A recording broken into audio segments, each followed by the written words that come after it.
Emeryville Redevelopment Agency agenda. Are there any public comments on items that aren't on the agenda? Yes, Sharon has one. Yes, there is. Oh.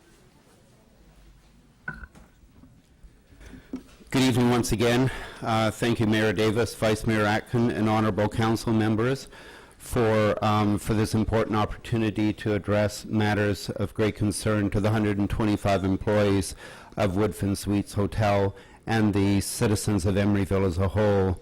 As I informed you in a letter that I had delivered to the city offices last Friday, all of us at Woodfin Suites were shocked by the bizarre behavior of Mr. Fricke and his political allies displayed towards our employees in our hotel lobby 1 week ago tonight. The councilman's unhinged, aggressive behavior, which included shouting at our employees, hounding them with important questions, and repeatedly invoking his title in public office in the course of berating them, was positively outrageous. He purports to care about the welfare of non-management service industry personnel, and yet there he was badgering and harassing the very men and women that he claims to want to protect. By contrast, we at Woodfin are unequivocal about our obligation to protect the men and women we employ. Out of concern for the safety of our associates, this morning we filed with the Alameda Superior Court an application seeking a restraining order that would enjoin Mr. Fricke and his allies from entering our hotel or harassing employees or guests of our hotel in any way.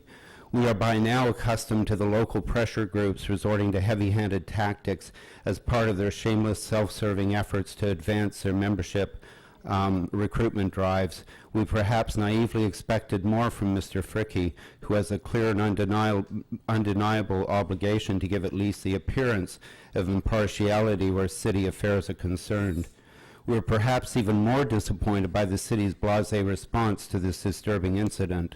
On Friday afternoon, we were informed by Mr. Biddle that the city does not consider Mr. Fricke's abusive behavior a matter that warrants investigation by the city. In his response to my letter of complaint, Mr. Biddle wrote, and I quote, "City staff is without authority to investigate allegations of what a council member may have done in their external, private, personal dealings."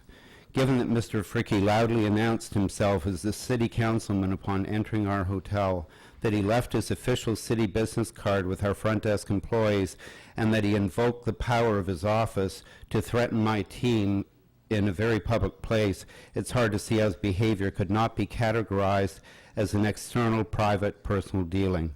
Moreover, given the city's propensity for investigating matters well outside its typical purview, such as those involving the policies and operations of public businesses, this uncharacteristic restraint when it comes to examining the conduct of one of its own council members strikes us as flawed and inconsistent.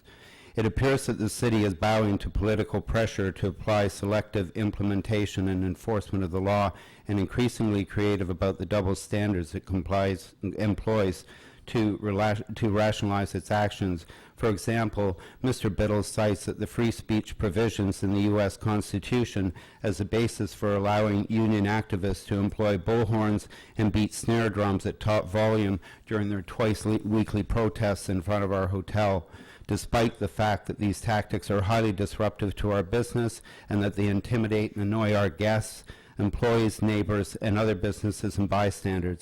He actually goes so far as to defend excessive and annoying noise, provided such noise is generated between the hours of 7 a.m. and 9 p.m. But concerns about civil rights and federal law are nowhere in evidence when it comes to Woodfin's ability to freely contract with its employees. And when our company takes measures to comply with federal legislation, such as the Immigration and Naturalization Act of 1986, or the more recent directives from the Department of Homeland Security, this council preempts our good faith adherence by imposing its own contradicting titles, rules, and regulations, restrictions that are custom tailored to suit its political interests in the moment. The city government purports to care about the welfare of hotel workers, yet when sitting city council member charges into our hotel and harasses our workers, our city attorney throws up his hands and says, in essence, this is not a city problem. I would respectfully suggest once again that this council use its authority both to initiate an investigation into Mr. Fricke's outrageous behavior and to revisit the lax standards in the current noise ordinance. Emeryville residents do not have a limitless tolerance for excessive annoying noise throughout the city. The service sector workforce about which Mr. Fricke and his union political allies profess to care so deeply deserves the right to go about its business free from the shrill blast of blowhorns. Graveyard shift workers in the service and manufacturing sectors also deserve the right to a peaceful day's sleep when they return home at the end of a long shift. The idea that unlimited racket is not subject to some form of regulation between the hours of 7 in the morning and 9 at night is simply quite ridiculous. Mr. Fricke was certainly up in arms about noise pollution when the matter at issue was the use of leaf blowers in his own neighborhood some months ago. Where is he now that our workers are seeking relief from the noise pollution generated by his political allies? Mayor Davis, it gives me no pleasure to stand here this evening to call attention to these rampant inconsistencies in the handling of our disagreements with the city government. But with each passing week, we are feeling more and more as though common sense is giving way to political pressure. I stand before you tonight as an Emeryville resident and as a businessman who is interested in doing just one thing, running a first-class hotel property that provides guest service and accommodation to East Bay visitors while offering well-paying jobs and great working conditions for 125 local residents. Thank you. Thank you very much. Very much. Mayor Davis. Pardon me, are there any other citizens to be heard? Mr. Fricke. Thank you. I don't agree with Hugh's characterization. Let me tell you, colleagues, what did in fact occur. I went to the lobby of the Woodfin Hotel with 3 or 4 representatives from labor organizations, and I asked for Hugh MacIntosh, and the person at the front desk said that he had left for the day, and I asked for an assistant manager and was told there were none. And so I said to the front desk person, we're simply here to ask that the Woodfin adhere to Measure C, and we're here to ask that no hotel worker be terminated. That's all I said. The conversation lasted for less than a minute. No one raised their voice. It was very cordial, and we left. So I look forward to answering the application, Woodfin's request for a restraining order. I think it's groundless.